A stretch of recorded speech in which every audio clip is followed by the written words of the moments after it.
Today I'm going to show you how to make water kefir.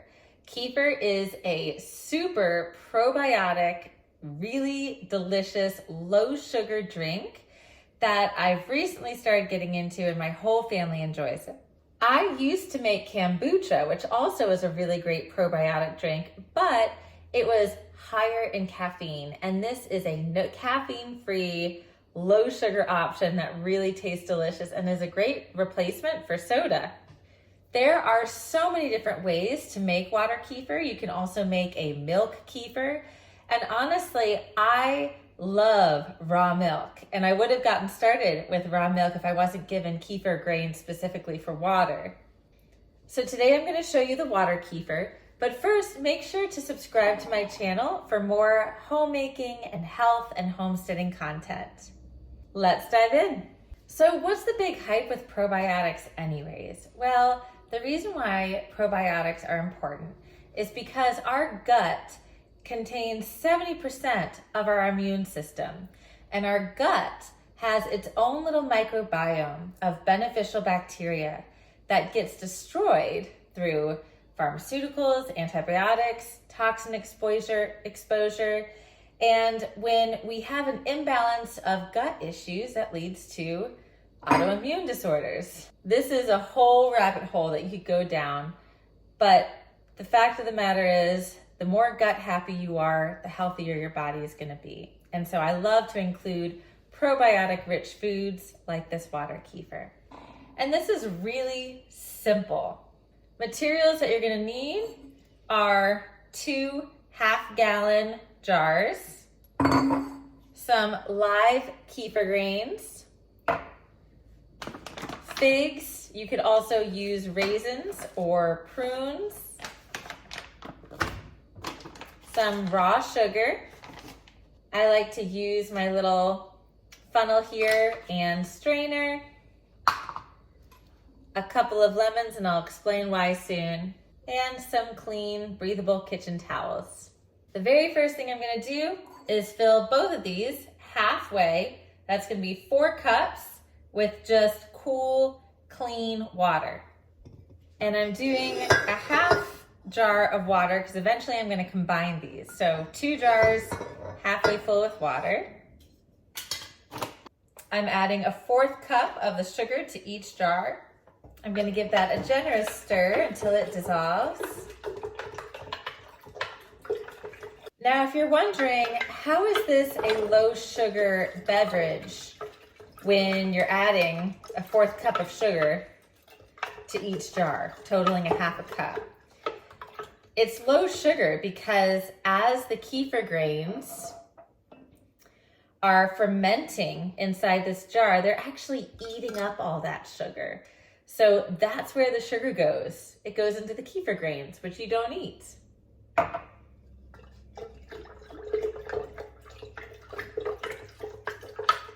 Now you're going to add a 4th cup of kefir grains to each. And this is where I like to just go ahead and drain my kefir grains. And you want to make sure that they are live and active. And you can tell because when you taste it, when you smell it, it is not sweet. I will show y'all also how to maintain these kefir grains. But I'm just going to get a 4th cup here to pour into each jar.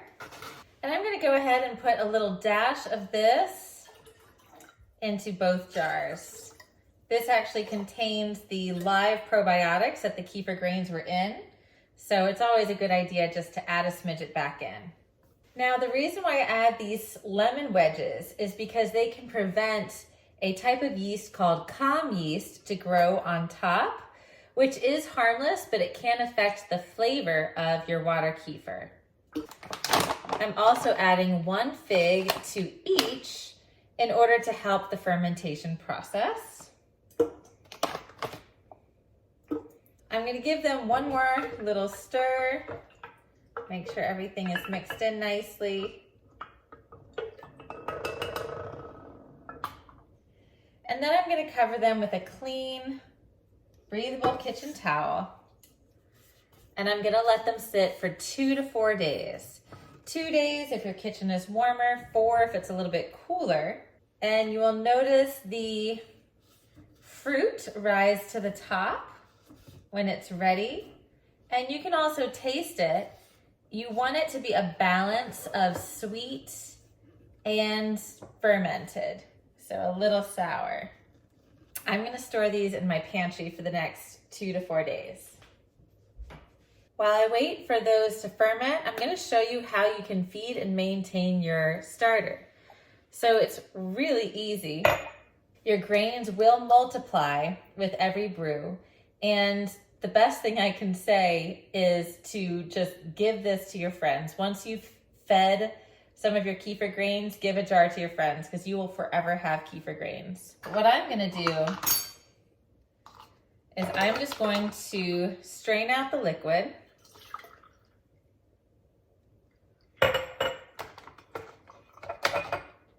Put my kefir grains back in its jar.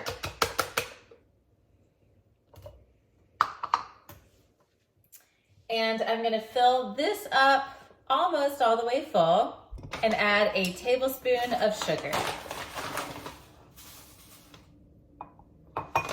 Give it just a real quick stir.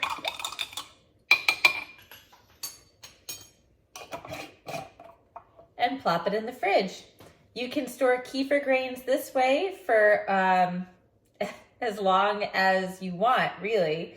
All you need to do is just feed them weekly. And I usually taste the liquid to decide if it needs to be fed.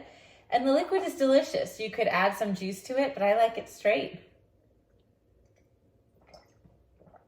Just like a clear, sweet soda. It is day 3 of the first ferment. And I checked it yesterday. I'll show you what it looks like. But when I checked it yesterday, it was definitely a little bubbly. I could tell it's a little fermented, but it was still a little sweet. But this is what the top looks like here. Certainly very bubbly. And you can even see like a little bit of the calm yeast. But I'm gonna go ahead and just try it just to confirm. It's actually perfect. It's not too sweet, it's very well balanced. So I think the flavor tastes just right. And again, it's gonna depend on the temperature of your home, whether you're gonna do 2 days, 3 days, or 4 days of that first ferment. But I feel really good with the even balanced taste of it now. And so what I'm gonna do is I'm going to strain it all into a clean half-gallon mason jar. And I'll go ahead and take out the fig and the lemon, which are edible, by the way. If you like the taste of like a fermented fruit, that's what it tastes like. I'm gonna do the same thing with this one. I'm gonna combine both of them. But I am gonna leave about a 1/2 inch or about 1 inch at the top. I just realized something. Totally forgot to put my fruit in. So I actually need to go back because the fruit should go in first. When the fruit goes in first, then you have an accurate measure of exactly where your kefir should go. So let's add a cup to 1.5 cups of fresh fruit. That's good. And now we can top it off and see exactly how much room we have at the top. So I think that looks good.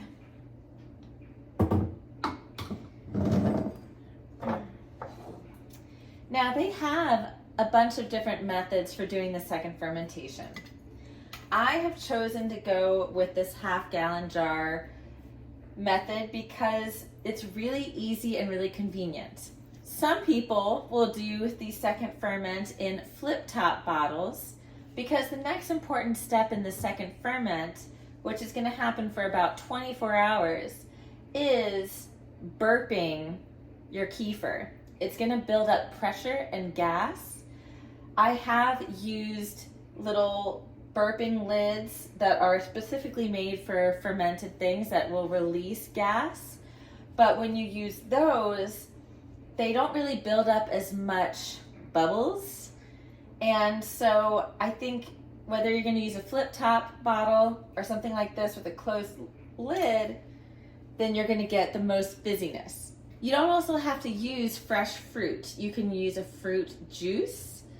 I just like the taste of the fresh fruit. It tastes a little bit more natural. Sometimes fruit juice can have other preservatives and other ingredients in it that I don't want.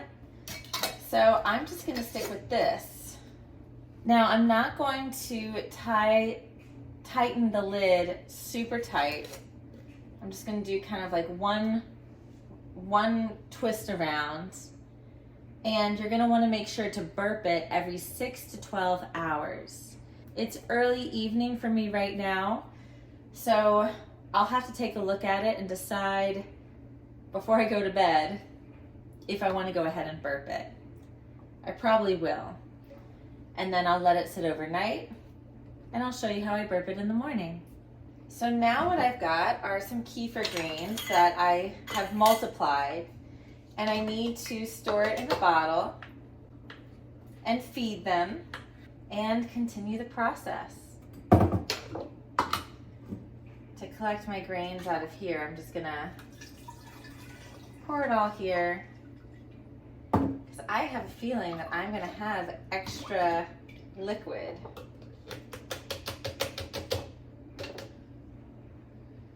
I do, I've got quite a bit. I'm gonna pour a little bit in, and then I'm just gonna do the rest with water and my sugar to feed that. And the cycle continues. I've got another jar here of fed kefir grains that I'll put in the fridge, and I'll either give to a friend or I will feed weekly with a tablespoon of sugar. So I've got my kefir ready, going into its second ferment, and a little glass of non-second fermented or non-sweetened with extra fruit kefir to enjoy. It's very refreshing plain. We'll check in on it in the morning.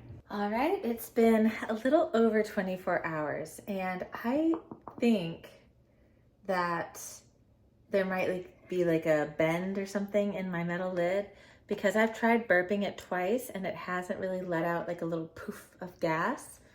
So let's see what happens when I open it now. Yeah, no poof. Usually you have to burp it every 6 to 12 hours. And if you don't, it could explode. I decided to let mine go a little bit longer to get a little bit bubblier, because I could tell when I was burping it that it wasn't actually burping. And so this is a great troubleshooting little segue here for if you're making your homemade kefir, is that you're supposed to burp it, but you can see all these bubbles. Of course, is the easiest step. We're just straining out the strawberries. Whew, I'm making a mess.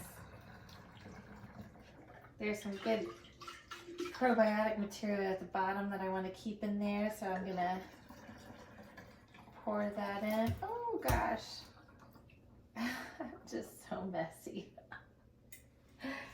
All right, these strawberries you can eat. They're delicious. It's like what you would imagine if you had like champagne soaked strawberries. Now let's just pour some of this strawberry kefir for us to try.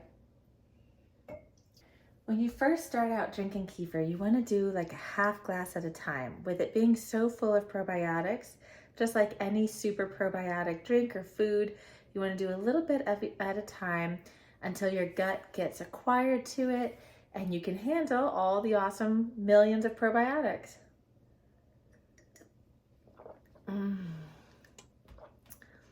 It's delicious. Not as bubbly as it's been before. And I think that has to do with there being like a little lip issue on my lid here. And so it didn't actually have like a completely tight seal for it to build up that carbonation, but it is delicious. So now we're gonna put this in the fridge, and This will probably only last us a few days, but it's good in the fridge. It can continue to ferment if you leave it in there and don't drink it for weeks on end. And if that's the case, you want to make sure that you keep on burping the lid every so often to make sure it doesn't explode. Thank you so much for watching this video. If you have any questions, please ask them below in the comments. And if you enjoyed this video, please like it and subscribe to my channel for more homesteading and health content.